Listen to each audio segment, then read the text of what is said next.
Paslon yang bertarung di Pilkada Serentak 2024 sudah memulai kampanye perdana. Tak terkecuali paslon Pilgub Jawa Tengah Andika Perkasa, Hendrar Prihadi, dan Ahmad Lutfi Tasyasin. Berdekatan dengan dimulainya masa kampanye, Poltreking Indonesia merilis survei Pilgub Jawa Tengah. Hasilnya pasangan Ahmad Lutfi Tasyasin unggul dengan perolehan 52,2%, sementara Andika Perkasa, Hendrar Prihadi 31,4%. Ada 16,4% responden yang tidak tahu atau tidak menjawab. Meski memiliki perbedaan sekitar 20%, persaingan keduanya cukup kompetitif. Dari selisih elektoral memang lebih unggul Ahmad Lutfi dan Tasyasin. Tapi Ahmad Lutfi dan Tasyasin itu membawa incumbency, di mana kita tahu Tasyasin adalah wakil gubernur incumbent, kemudian Ahmad Lutfi juga sosialisasinya relatif lebih awal kalau kita perhatikan ketimbang Andika. Meskipun jaraknya 20% lebih unggul Ahmad Lutfi dan Tasyasin, tapi saya melihat ini cukup kompetitif. Dua cagup Jateng diketahui merupakan purnawirawan perwira tinggi TNI Polri. Andika adalah Jenderal Bintang 4 yang pernah jadi Panglima TNI. Sementara Ahmad Lutfi, Jenderal Bintang 3 Polri dengan jabatan terakhirnya Irjen Kementerian Perdagangan. Sementara untuk tim sesnya, Andika Perkasa bilang, ketuanya adalah Umar Wahid Hashim yang merupakan adik Presiden keempat Indonesia Abdurrahman Wahid atau Gus Dur. Dia pun tidak memungkiri ada puluhan purnawirawan jenderal yang gabung ke tim sesnya. Beliau cucu pendiri NU, adiknya Gus Dur. Jadi beliau yang menjadi ketua tim pemenangan dan struktur di bawahnya banyak. Kalau purnawirawannya ada banyak nggak, Pak? Iya, ada, masih ada. Karena juga mereka-mereka yang peduli dan siap untuk membantu. Ada berapa, Pak? Sekitar berapa, Pak? Hitungan saya sekitar 30-an. Sementara Ahmad Lutfi sudah sejak awal September mengumumkan tim sesnya yang diketuai Letjen Purnawirawan AM Putranto. Timnya pun banyak diisi purnawirawan jenderal dari mantan Kasat hingga mantan Kapolri. Di luar soal tim ses, Lutfi bilang ingin pilkada digelar dengan santun dan tidak menjelekan paslon lain. Kita melakukan pesta demokrasi. Pesta itu harus meriah, rakyat harus bergembira, kita harus tertawa, sehingga menyampaikan aspirasi terkait demokrasi kita dengan santun, dengan tidak menjelekkan, tidak ada gesekan, tidak ada fitnah. Masyarakat kita lebih dewasa akan memilih kepada pimpinan yang nantinya membawa Jawa Tengah lebih maju. Meski kedua cagup di Jateng punya latar belakang perwira tinggi TNI Polri, kini keduanya sudah menjadi warga sipil. Tapi apakah soal pangkat dan jabatan akan berpengaruh dalam perjalanan pilkada nanti? Tim Liputan, Kompas TV.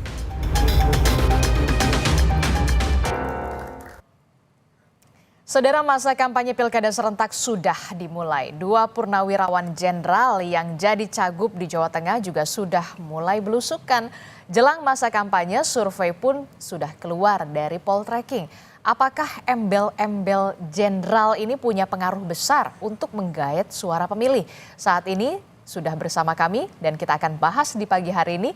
Ada Direktur Eksekutif Poltreking Indonesia, sudah ada Mas Hanta Yuda. Selamat pagi, Mas Hanta. Selamat pagi, Adisti. Ya, kemudian juga ada tim sukses dari pasangan Ahmad Lutfi dan juga Tasyasin. Sudah ada Mas Rizky Ansyari. Selamat pagi, Assalamualaikum Mas Rizky. Selamat pagi, Assalamualaikum warahmatullahi wabarakatuh. Waalaikumsalam warahmatullahi wabarakatuh. Kemudian juga ada juru bicara dari tim sukses Andika Perkasa dan Hendrar Prihadi. Sudah ada Mas Dito. Selamat pagi Mas Dito. Selamat pagi Mbak. Ya, bisa ini Mas Dito nama lengkapnya begitu untuk kita tampilkan? Sudah saya tulis Mbak. Oh oke, baik. Mas Dito, ini kita kan membahas ya, ada Poltreking, kemudian juga ada Mas Rizky juga. Poltreking baru saja merilis begitu ya beberapa hari yang lalu soal bagaimana tingkat elektabilitas dan segala macamnya lah, termasuk yang kemudian menjadi sorotan adalah soal perang bintang ini, Mas Hanta. Kita tahu pasangan dari Ahmad Lutfi dan juga Taj Yassin ini unggul 50% lebih begitu. Sementara di posisi keduanya ada Andika Perkasa dan juga Hendra Prihadi. Apa yang bisa dicermati termasuk juga soal yang belum menentukan pilihan dan juga swing voter ini yang masih tinggi juga, Mas Hanta? Ya, di sini memang ada beberapa faktor yang menyebabkan relatif cukup tingginya elektabilitas Ahmad Lutfi Taj Yassin. Satu, dari sisi popularitas, karena kita tahu sosialisasi yang dilakukan Ahmad Lutfi itu jauh lebih awal dan masif dibandingkan Pak Andika yang menurut saya terbilang terlambat ya, karena baru diputuskan pas pendaftaran ya, baru muncul penantangnya dari PD Perjuangan. Nah, itu membuat tingginya Pak Lutfi, saya kira dari sisi itu. Ditambah faktor yang kedua, kita tahu juga Taj Yassin adalah wakil gubernur incumbent, dia kontributif secara elektoral, memiliki popularitas. Tapi itu juga sebenarnya bisa diimbangi oleh sosok Mas Hendi yang juga wali kota Semarang 2 periode. Jadi bisa diimbangi. Nah, yang ketiga yang juga kontributif saya kira bisa dilihat dari sisi kombinasi pasangannya antara Ahmad Lutfi dan Taj Yassin ini nasionalis religius, yaitu menjadi keunggulan dibandingkan Andika. Terutama kalau kita cross tabulasi pemilih NU yang terasosiasi NU 75% itu mayoritas ke pasangan Lutfi Taj Yassin, itu juga menyumbang. Dan yang menarik memang ini diimbangi juga oleh Pak Andika, tadi ketua tim pemenangannya juga jelas NU-nya, cucu Gus Dur ya, untuk mengimbangi. Dari sisi Pak Ahmad Lutfi juga ingin mengimbangi sepertinya. Ketua tim pemenangan dan beberapa purnawirawan jenderal, terutama dari militer, dari Angkatan Darat juga cukup banyak. Jadi sangat ingin mengimbangi. Dan itu yang ketiga. Satu lagi yang keempat, lihat dari cross tabulasi data kami, yaitu potensi mesin politiknya cukup besar, koalisi partainya didukung. Dan itu linear semua selain PD Perjuangan. Jadi PDIP basis masanya lebih banyak ke Pak Andika. Di luar PDIP semuanya Kim Plus itu sebagian besar ke Ahmad Lutfi Taj Yassin. Termasuk pemilih Jokowi. Tanda petik yang mengapresiasi kinerja Jokowi yang 80% di Jawa Tengah, itu sebagian besar pemilihnya ke Ahmad Lutfi Taj Yassin, dan juga pemilih Prabowo di Pilpres yang lalu juga lebih banyak. Nah, faktor-faktor itulah yang menyebabkan kuatnya elektabilitas potensi di atas 50%. Tetapi jangan lupa, catatan saya sedikit lagi, peluang Andika juga tidak kecil. Karena satu, modal awalnya sudah cukup tinggi, yaitu di atas 30%.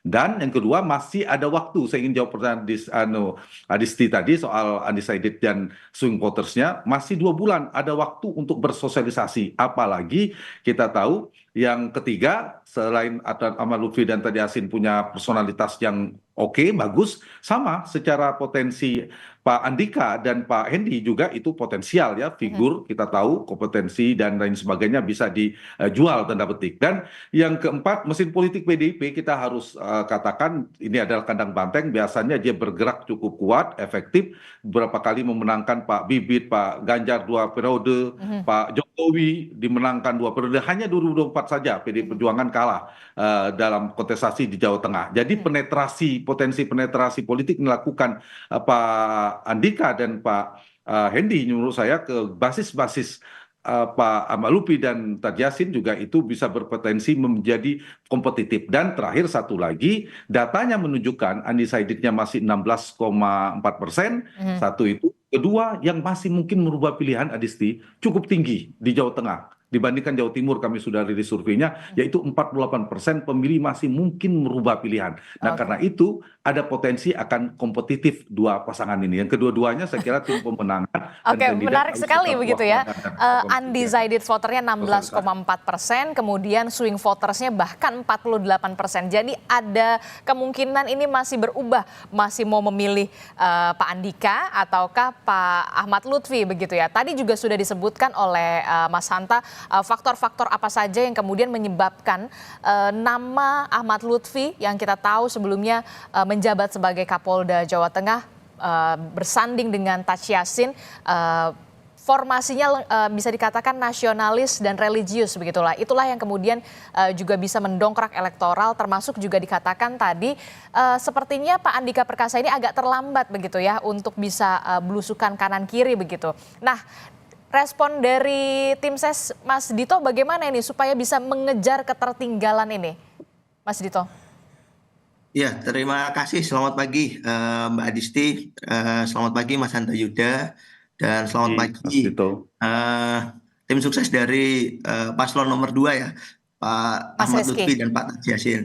Jadi memang seperti yang sudah diberitahu dari survei dan juga tadi apa yang disampaikan oleh Mas Hanta Yuda, bahwa memang Pak Andika memang dicalonkannya tidak dari jauh-jauh hari, tapi memang mendadak memang. Jadi memang keputusan dari partai itu mendadak dikeluarkan dan akhirnya muncullah nama Pak Andika. Andika dan Mas Hendi. Jadi memang tadi yang sudah disampaikan ini merupakan PR bagi kami untuk mengejar ketertinggalan dan juga Pak Andika akan terus bersosialisasi ke tiap-tiap daerah di Jawa Tengah dan terus konsolidasi dengan baik itu dari internal partai maupun juga dengan para relawan. Dan beliau akan sebanyak mungkin menyapa masyarakat. Saya kira itu yang dilakukan oleh Pak Andika dan Mas Hendi dalam waktu dekat, Mbak. Jadi terus untuk terjun ke tiap daerah dan tetap menyapa masyarakat. Oke, itulah yang kemudian sampai saat ini juga diikuti juga sedang dilakukan juga oleh Pak Ahmad Lutfi dan juga Taji Yasin untuk bisa leading begitu ya. Nah, yang kemudian menjadi sorotan adalah baru-baru ini nih, Mas Dito. Saya ke Mas Dito dulu ya, Bung Rizky ya. Ini soal yang viral di media sosial nih, Mas Dito.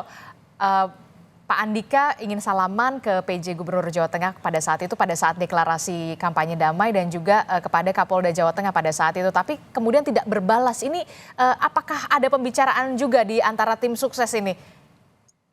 Iya, iya Mbak Disti. Jadi ya beliau sempat bercerita memang beliau bermaksud untuk menyalami Pak PJ Gubernur Jawa Tengah dan juga Pak Kapolda Jawa Tengah. Namun mungkin pada waktu kondisi itu karena mungkin sedang lalu lalang, sepertinya beliau tidak melihat. Tapi Pak Andika sendiri tidak ada hard feeling. Jadi beliau welcome karena sebelum acara pun beliau juga berbicara dengan baik dengan Pak PJ Gubernur maupun dengan Pak Kapolda. Jadi ini cuma mispersepsi saja, tapi semuanya tidak ada masalah. Oke, jadi tidak ada masalah ya, nggak apa-apa ya, no hard feeling ya kalau No hard untuk feeling. Pak Andika. J. Oke, baik. Saya ke Mas Rizky. Mas Rizky, ini kan kalau kita lihat ya, nama Ahmad Lutfi dan juga Taji Yasin ini bisa dikatakan unggul lah ya sementara begitu ya, karena memang dari hasil poltreking mengatakan ada 52,2% kalau tidak salah begitu ya. Posisi Ahmad Lutfi ini cukup bisa menguntungkan karena sebelumnya merupakan Kapolda Jawa Tengah begitu, incumbent juga.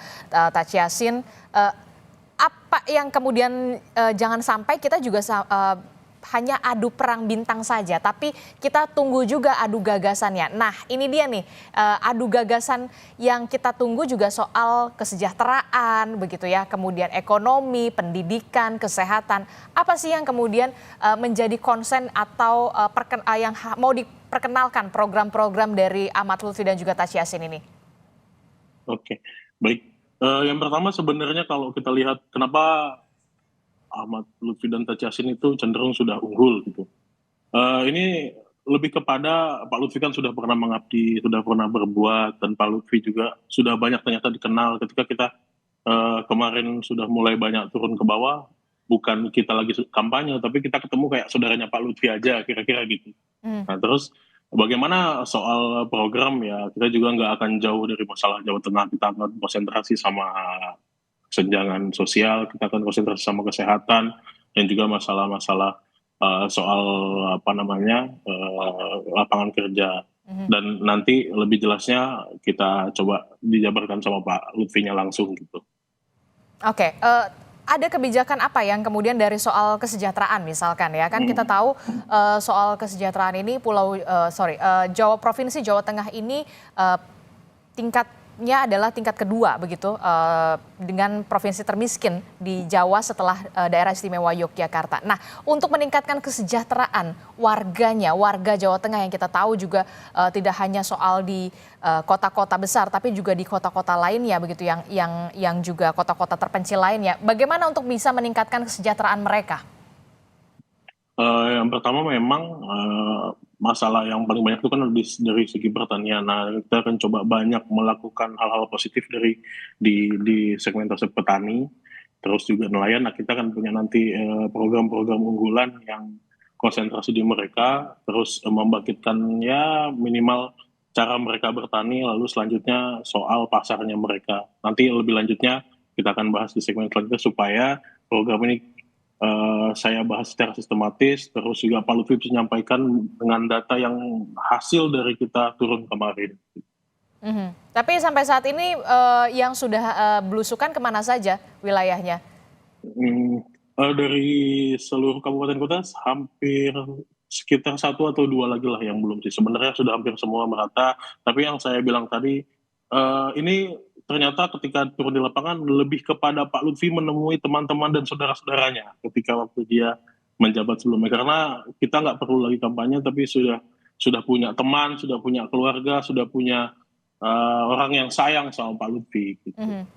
Oke, saya juga berharap ini tidak hanya sekedar perang bintang, tapi juga kita tentu saja warga Jawa Tengah kalau kita sedang menonton sampai saat ini, kita juga pastinya menunggu gagasan-gagasan apa yang bisa dibawa supaya Jawa Tengah ini menjadi lebih baik, terutama ke Mas Dito. Mas Dito, ini kan kita tahu ya, tingkat kesejahteraan di Jawa Tengah juga bisa dikatakan UMP, soal UMP, Mas Dito. UMP Provinsi Jawa Tengah kalau tidak salah itu ada di angka 2 juta. Bagaimana tim sukses dan juga pasangan Andika Perkasa dan juga Hendrar Prihadi untuk bisa meningkatkan kesejahteraan di Jawa Tengah? Iya, baik. Terima kasih Mbak Disti pertanyaannya. Jadi beliau sangat concern ya terhadap UMP masyarakat Jawa Tengah. Jadi pasangan Pak Andika dan Pak Hendi. Jadi Pak Andika banyak belajar terkait dengan membangun ekonomi Jawa Tengah, dimulai dari daerah-daerah dan juga kota-kota, dan juga itu semua beliau nilai dimulai dengan pembangunan manusia. Jadi Pak Andika dan Pak Hendi akan lebih banyak untuk fokus terhadap investasi pembangunan manusia. Karena modal utama dari pembangunan ekonomi adalah manusianya. Jadi beliau akan banyak fokus kepada pendidikan dan juga kesehatan. Karena kalau masyarakat Jawa Tengah yang sehat, maka baru bisa kita akan mengejar ketertinggalan ekonomi. Jadi masyarakat Jawa Tengah harus diberi kecerdasan, dalam artian mereka harus sekolah lanjut, baik itu sampai tingkat SMA atau perguruan tinggi, dan juga kesehatannya. Jadi kesehatannya itu mulai dari aksesabilitas, affordabilitas, dan juga keterjangkauan dari masyarakat Jawa Tengah. Itu yang akan beliau perhatikan. Beliau sangat menguasai data-data, terutama terkait dengan indeks pembangunan manusia Jawa Tengah dan juga terkait dengan data stunting di Jawa Tengah. Dan itu yang akan menjadi PR beliau dan akan menjadi concern beliau untuk memperbaiki kualitas sumber daya manusia di Jawa Tengah. Itu Mbak. Oke, itu tadi kita membahas soal masalah kesejahteraan begitu ya. Bagaimana kita tahu UMP di Jawa Tengah itu masih di angka 2 juta sekian begitu. Nah, saya ke Mas Hanta. Mas Hanta, ini kalau kita lihat ya, adu gagasan ini akankah bisa terlihat atau justru terlihat sorotannya justru malah perang bintang saja untuk di Jawa Tengah? Iya, dua-duanya berpotensi ya. Kalau berdasarkan data survei kami, ya Desti, misalnya pemilih rasional lebih tinggi 47,4%, pemilih psikologisnya 34,4%. Nah, perang bintang yang kita istilahkan itu perang kekuatan personalitas dan background organisasi dan seterusnya itu bisa jadi adalah pilihan preferensi pemilih pada karakter personal. Itu juga tinggi 32%. Yang preferensinya karena kinerja melihat pengalaman kandidat itu 23% dan melihat program juga 15,1%. Jadi poin saya itu mungkin akan terus bertarung, isu itu akan berjalan. Tapi menurut saya setuju kita harus dorong untuk pertarungannya, ada pertarungan gagasan, program, termasuk kompetensi dan rekam jejak kinerja itu juga bagus, oke.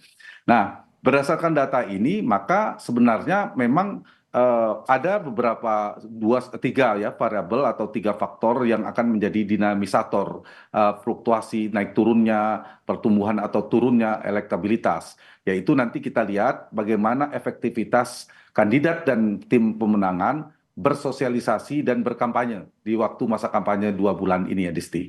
Itu akan terlihat, akan berpengaruh tentu turun naiknya. Mereka akan menyasar pemilih rasional, terus strateginya harus berdasarkan tadi yang dijual tanda petik gagasan, kinerja, dan seterusnya. Tapi masih ada pemilih psikologis yang tadi kita istilahkan perang bintang, lebih pada personality. Yang kedua, setelah sosialisasi dan kampanye ya efektivitasnya seperti apa, kedua nanti akan juga berpengaruh sedikit atau banyak ya, yaitu performa debat. Nanti kan ada debat terbuka pasti. Nanti publik Jawa Tengah akan melihat apakah ada blunder politik, karena kalau debat ini naiknya dampak kenaikan belum tentu, tidak signifikan, tapi dampak turunnya berpotensi tinggi kalau ada blunder politik dalam debat itu. Jadi akan dilihat Anda melihat bagaimana. apakah nanti akan ada blunder politik, debat ini akan sengit karena kita tahu dua-duanya ini juga dulunya pernah di TNI dan juga Polri begitu. Ya, bisa jadi kalau kemudian ada yang keliru dan itu dikapitalisasi dan seterusnya berpotensi karena berdasarkan data, berdasarkan pengalaman itu bisa lebih cepat turun daripada naik kalau ternyata ada potensi blunder politik. Dan yang ketiga adalah program dan isu yang bergulir. Nah, tiba-tiba ada program yang meledak atau ada isu strategis yang meledak sehingga salah satu kandidat memiliki momentum politik untuk melejit, melenting elektabilitasnya, atau sebaliknya ada blunder politik yang menyebabkan terdegradasi elektabilitas, itu akan menjadi faktor naik turunnya elektabilitas di tengah tingginya swing voters tadi di mana 48%. Jadi faktor-faktor yang akan menaik turunkan elektabilitas ini saya kira akan menjadi perhatian dari kandidat dan kedua paslon.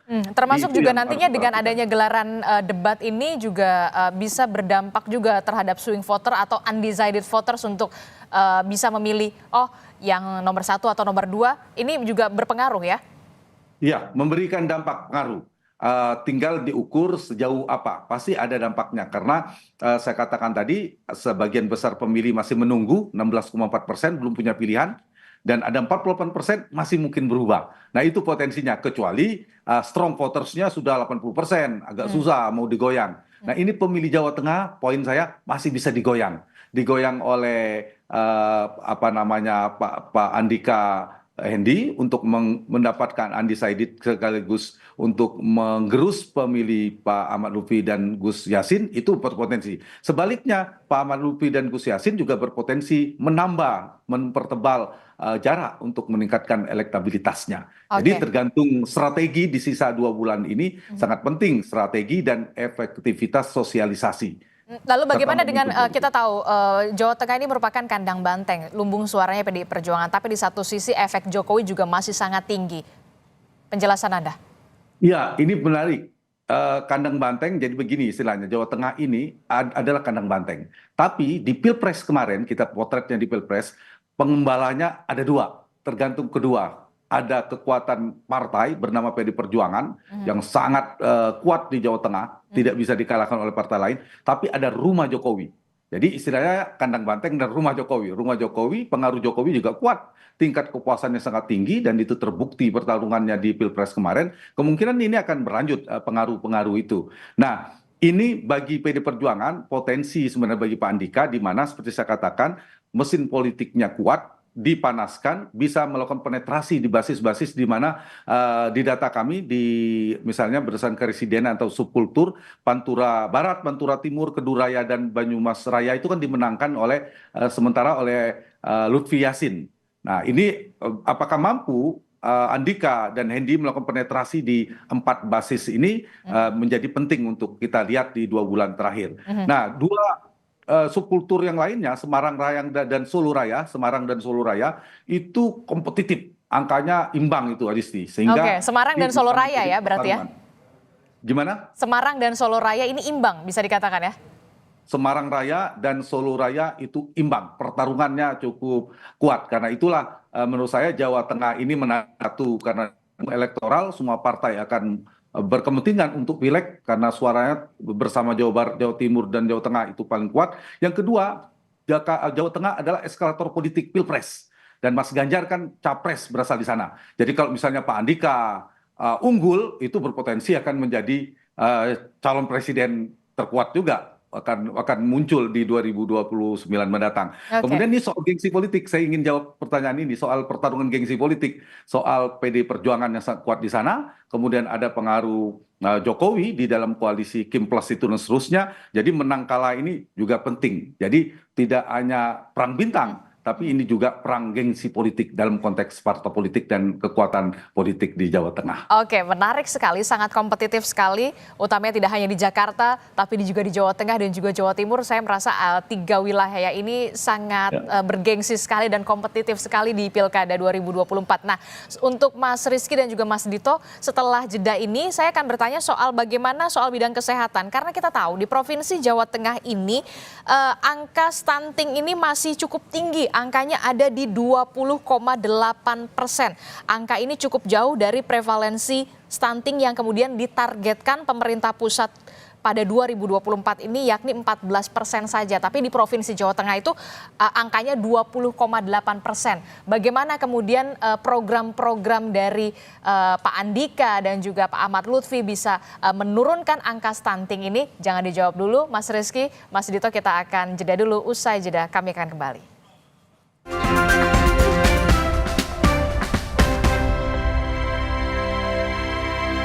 Terima kasih Anda masih bersama kami dalam Sapa Indonesia Pagi. Saudara, kita masih membahas soal bagaimana perang bintang yang dihadirkan atau tengah disorot di Pilkada Jawa Tengah atau Pilgub Jawa Tengah 2024 karena menghadirkan Ahmad Lutfi yang merupakan kita tahu pernah menjabat sebagai Kapolda Jawa Tengah dan juga Andika Perkasa yang juga sempat menjabat menjadi Panglima TNI. Masih membahasnya dengan dua tim sukses dan juga ada dari Poltreking Mas Hanta Yuda. Untuk di segmen ini saya fokus dulu ya Mas Hanta ke Mas Rizky dan juga Mas Dito soal adu gagasan. Jadi tidak hanya perang bintang tapi warga Jawa Tengah tentu saja menantikan apa solusi yang real untuk bisa memajukan Jawa Tengah. Kita tahu ada 3 permasalahan soal kesejahteraan, pendidikan dan juga kesehatan. Itulah yang kemudian menjadi sorotan. Tadi di segmen pertama saya sudah menyinggung soal kesejahteraan yang kita tahu Jawa Tengah ini provinsi termiskin kedua setelah daerah istimewa Yogyakarta. Kalau tidak salah UMP-nya 2 juta. Di angka 2 juta. Nah, di segmen ini saya ingin fokus ke pendidikan dan kesehatan. Tadi sudah saya singgung soal kesehatan ini, angka stunting di Jawa Tengah ini ada di angka 20,8%. Padahal pemerintah pusat ini menargetkan hanya 14%. Ke Mas Dito dulu deh. Mas Dito, apa yang bisa ditawarkan oleh pasangan dari Andika Perkasa dan juga Hendrar Prihardi untuk bisa menurunkan angka stunting di Jawa Tengah? Karena ini bukan hanya sekedar angka, di sana ada nyawa, ada balita kita, ada anak-anak penerus bangsa. Baik, terima kasih Mbak Disti pertanyaannya. Ini merupakan program yang menjadi prioritas dari Pak Andika dan juga Mas Hendi. Seperti yang tadi sudah disebutkan bahwa memang kita masih menghadapi problem serius terkait dengan masalah stunting. Tidak cuma di Jawa Tengah, tapi juga di seluruh Indonesia.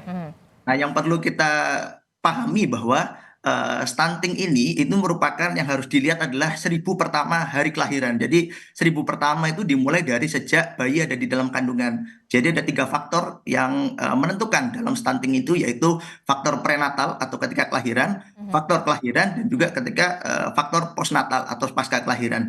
Nah, beberapa banyak faktor yang berperan, tidak hanya sebatas masalah gizi, tapi dimulai dari ibu hamil. Jadi ibu hamil itu harus dimulai dengan pemberian nutrisi yang seimbang. Jadi pemberian tablet tambah darah, pengukuran tekanan darah secara berkala, pengukuran janin secara berkala, itu dimulai dari ibunya. Karena hanya dengan ibu yang sehat akan menghasilkan bayi yang sehat. Jadi generasinya harus dimulai dari ibunya. Kemudian pada waktu selama hamil, itu juga harus diberikan nutrisi seperti tablet tambah darah, asam folat. Di sini kita melihat bahwa peran dari puskesmas dan juga posyandu, serta teman-teman bidan dan juga para dokter, itu menjadi kunci bahwa mereka untuk membantu memonitor terkait dengan ibu-ibu yang hamil. Begitu juga dengan yang pasca kelahiran. Nah, pasca kelahiran ini kuncinya ada di nutrisi, Mbak. Jadi nutrisi yang seimbang. Dan nutrisi yang seimbang dalam 1000 hari pertama, itu yang paling penting adalah protein hewani. Jadi yang menjadi prioritas dari Pak Andika dan Mas Hendi adalah kita mengejar di 3 faktor tadi. Baik itu faktor dari pre-kehamilan, kemudian pada waktu kehamilan, dan post-kehamilan. Karena itu merupakan proses yang kontinu dan diutamakan untuk pemberian nutrisi secara berkala, terutama menyangkut dengan protein hewani. Itu yang menjadi prioritas dari Pak Andika dan Mas Hendi, Mbak. Program realnya akan seperti apa nanti? Untuk ada pemberian ibu hamil, ada vitamin di setiap puskesmas atau seperti apa nantinya konkretnya?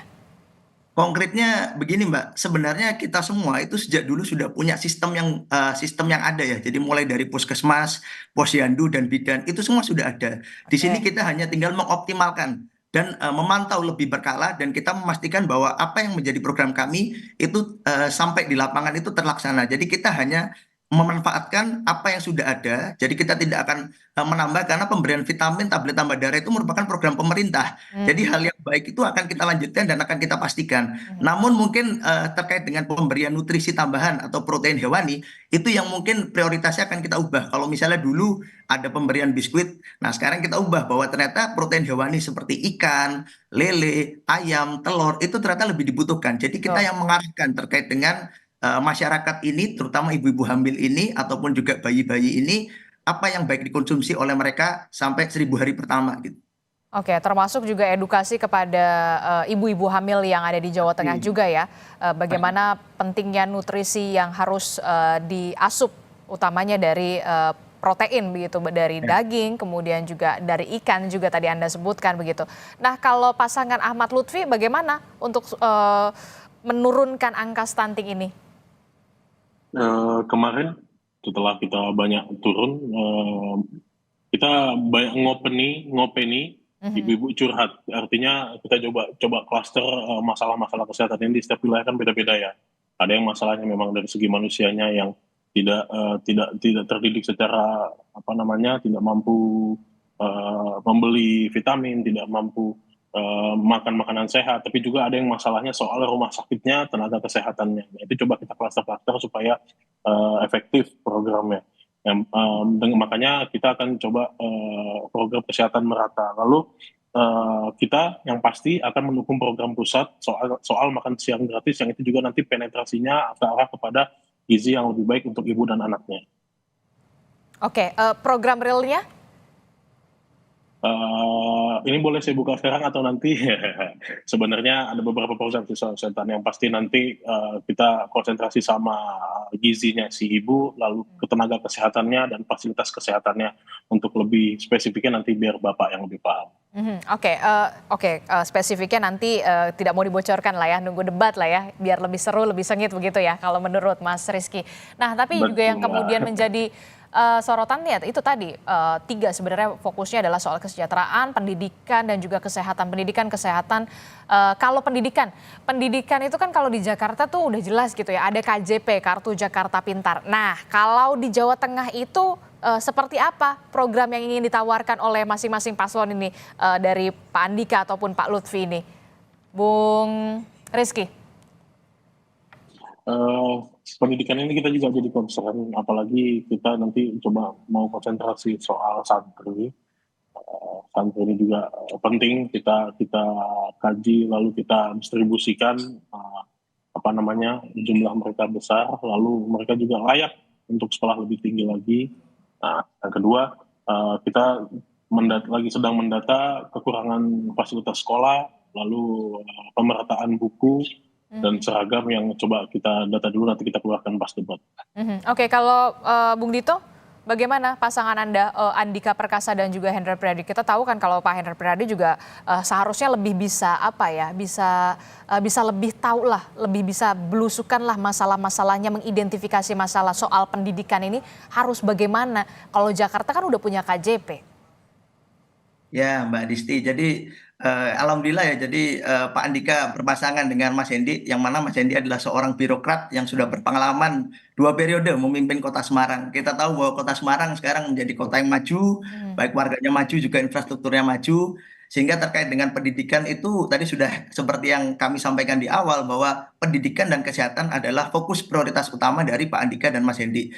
Bagi beliau-beliau, pendidikan itu adalah nomor 1 dan juga kesehatan, dan merupakan wajib belajar itu kalau bisa kita capai sampai dengan perguruan tinggi. Jadi itu yang menjadi harapan beliau. Terkait dengan program konkretnya nanti mungkin Pak Andika dan Pak Hendi nanti disampaikan buat jadi kejutan nanti, Mbak. Oke, jadi dua-duanya nggak mau nge-spill sedikit begitu, takut dicontek atau gimana, saya juga nggak tahu nih Bung Hanta ya. Tapi yang pasti saya berharap begitu ya, warga Jawa Tengah juga berharap begitu punya pemimpin yang punya gagasan baru dan juga inovasi baru, terutama untuk bisa memajukan Jawa Tengah. Nah, Bung Hanta, ini kan ada sedikit perbedaan ya. Memang setiap daerah itu punya perbedaan masing-masing. Kalau kita Jakarta, kita bisa bicara soal rasional, realistis. Nah, kalau di Jawa Tengah sendiri tadi kan Anda sudah menyinggung ada juga kelompok rasional, psikologis. Nah, Kalau dari pengamatan Anda gitu, Mas Hanta, butuh nggak sih sebenarnya warga Jawa Tengah ini adanya kebijakan populis dan gagasan-gagasan yang baru, yang fresh gitu ya, untuk benar-benar bisa ada solusi di sana? Iya, saya kira tetap ada karena segmentasi pemilih yang rasional mempertimbangkan program yang ditawarkan dan rekam jejak tentunya. Karena program yang ditawarkan ini nanti apakah ada program yang meledak dalam persepsi publik, dalam isu yang bergulir di 2 bulan terakhir. Kalau ternyata ada ledakan, tanda petik ya, isu terkait dengan program yang kemudian itu mempengaruhi pemilih, ya itu bisa. Tapi kalau programnya normatif, hanya perdebatan biasa, itu mungkin tidak terlalu memberikan dampak. Tapi saya kira menarik ya, tidak hanya kandidat ini, tim sesnya juga, Mas Dito dan Mas Rizky sudah dikupas, sudah dibedah dan sudah diuji oleh Adisti. Nah, jadi harus menguasai, apalagi kandidatnya. Dan kalau itu menjadi tontonan masyarakat, nanti pemilih akan melihat di debat, Adisti. Ada pemilih rasional, dia akan melihat programnya apa ya, rasional atau tidak, ini masuk akal atau tidak, logis atau tidak. Tapi pemilih psikologis yang dilihat bukan substansinya, tapi bagaimana public speakingnya, bagaimana kemampuan komunikasinya, apakah ada gimmick-gimmick politik, itu tidak bisa dihindari. Pasti itu ada pemilih-pemilih psikologis yang preferensinya lebih ke sana. Tapi kalau pemilih rasional, seperti saya katakan tadi, melihat bagaimana gagasannya, penguasaan masalahnya, dan lain sebagainya.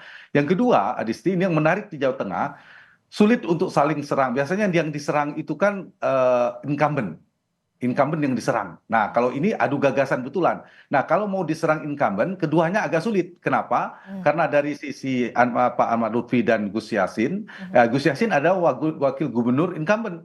Jadi nggak mungkin menyerang diri sendiri. Kalau kemudian Pak Lutfi menyerang pemerintahan Mas Ganjar, gimana? Di sana wagubnya kan wakilnya sekarang.